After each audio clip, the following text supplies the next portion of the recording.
It does taste like a very young beer. It's got a bit of that kind, you know, when it's got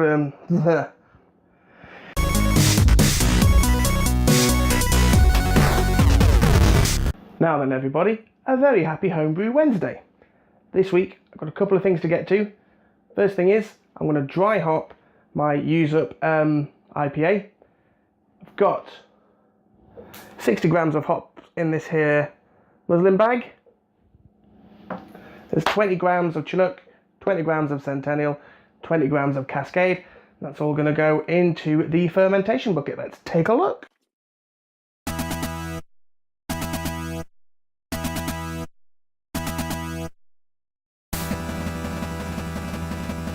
I was right not to be concerned about there being no activity in the airlock because there has been some fermentation going on. I've taken myself a gravity reading. It's now sitting at 10:08, so that's good. Started off at 10:48, so with it 10:08, that's 5.25.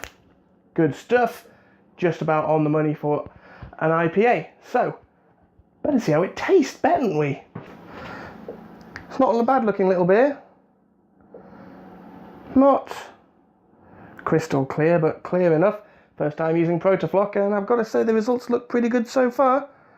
See if things drop out a bit more. I don't know why I bother sniffing. I think I've got like dead nasal orifices, because I find it really difficult to distinguish things. It smells like a beer.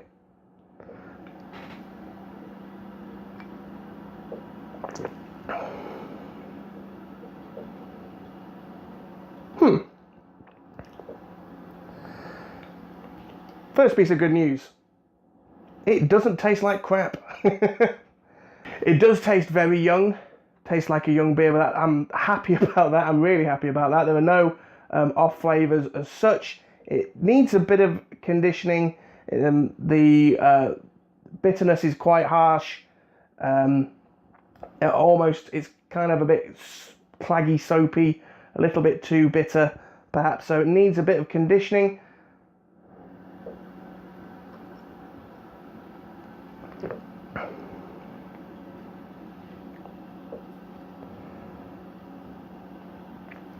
And the bitterness is quite overpowering, actually.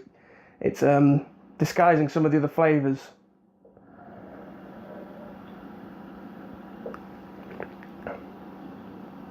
Yeah, I think it's young. It's got kind of appley, green apple sort of note to it as well.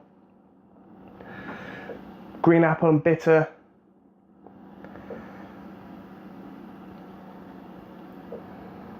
But not disgusting. I mean, I could drink that. I could drink it now, but hopefully it's gonna, with the dry hop and with a bit more age, hopefully it's gonna improve. But what I'm most glad about is it's not a write-off. This is gonna improve. It tastes more like some of the beers I've tried in the past when at this sort of an age.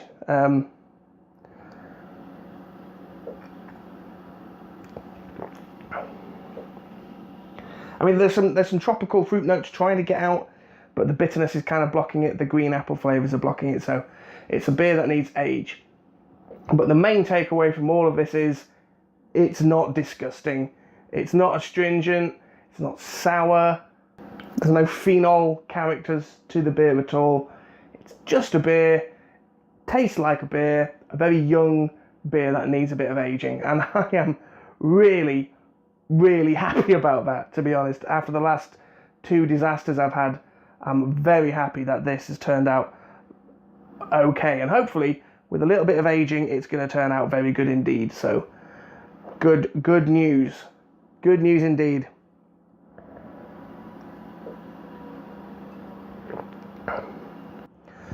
Whew, what a relief. When you get like a couple of bad brews in a row, you start to doubt yourself and all that kind of stuff. But you just got to like plow on and get brewing, and just go to show that although I don't think it's going to be the best beer I've ever brewed, but it's certainly a drinkable beer. So I'm very, very happy about that. Hopefully it's going to age quite nicely, and I can send it to folk. I've been dying to send out something to some people, especially to my competition winner Kev, who's got nothing. I promised him beers. He's got nothing, because I've had so many brewing disasters of late, and there's no way I was going to send those disgusting beers out. So hopefully this one will be at least average, and I can send it to Kev and some other folk. Other news: I decided to do another turbo cider.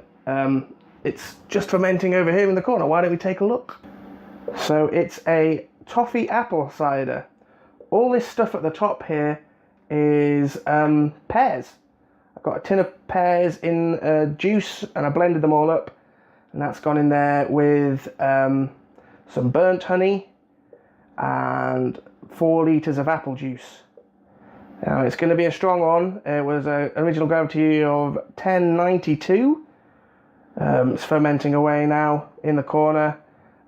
It's probably going to need quite a lot of aging, but if it turns out grand, I'll be very happy with a nice strong winter cider. So that should be good. What else to tell you? Well, I think this weekend I'm going to have to harvest my hop plant. I think, unfortunately, the Northern Brewers kind of died off. I haven't got any fruit from that. However, the Cascade plant, I've got plenty of fruit there. I'm not sure how much I'm going to actually get off. The planting may be only enough for a small batch of beer, and I still don't know if I'm going to dry it or just do like a wet hop beer. But yeah, it looks like I'm going to get some few hops off of that, so that's good. Good news indeed. That's going to need bottling in the next few days. So things are looking good here at Geeky Dad Towers. So yeah, that needs to get bottled, and then I need to get ready for my next brew. Get the old ace boiler out again and brew something else. I've got a couple of plans. I'm either gonna brew a Tim Taylor clone. Well, it's not a clone, a cover version, or I'm gonna. A friend of mine has expressed an interest in brewing. He wants one of his favourite beers is Brewdog's Jackhammer, so we're gonna get the old Jackhammer recipe off DIY Dog and give that a bash. But that's got like 300 grams worth of dry hops in it, plus another 150 in the actual brew itself. It's going to be mental. Yes, all good things here at Geeky Dad Towers. I'm very pleased that my beer doesn't taste foul, it tastes like beer, and with a bit of aging it should come out quite nice. Such a relief. Very happy indeed. Please give the video a thumbs up or a comment. Really enjoy interacting with everyone out there via the comment section. Please go visit the Facebook page. Please go visit the Twitter feed. And if you haven't already, please subscribe to the channel so you don't miss out on any of the top brewing content I've got coming up. What has 2 thumbs is dead relieved. Catch you next time, fellas.